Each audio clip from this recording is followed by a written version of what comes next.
Hello everyone. The fourth state witness in the Senzo Meyiwa murder trial, Mthokozisi has described how strangely the footballer's then girlfriend and the mother of his child, Kumalo, refused to hand over some of his personal belongings to his family. Days after Senzo Meyiwa was shot and killed at her mother's house in Vosloorus, southeast of Johannesburg, Twala continued his testimony in the Pretoria High Court on Wednesday, led by State Prosecutor George Baloyi. He told the court that he took Meyiwa's family members, including his brother Stanley Meyiwa, to an apartment in Malberton where the soccer star lived with Kelly.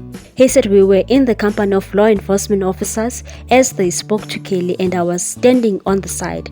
Kelly ended up giving them the ID pertaining to Senzo's clothes. She said she would not give them. It was Senzo himself who would tell her through a dream as to what to do regarding his clothes." Twala also confirmed that he did not identify a suspect when he was taken to Jeb police station. He said, "We were all put in a room and we were shown suspects. I did not point out any. After that, I was taken home."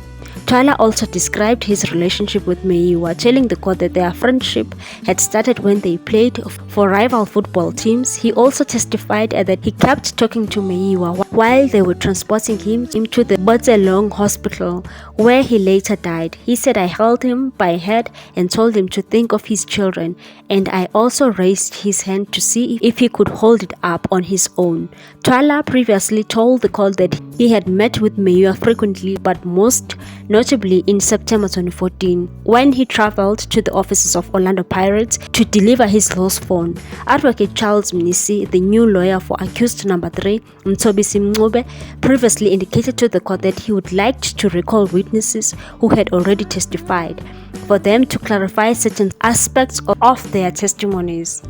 That's a take on this one, people. Thanks for watching. Please subscribe for more news.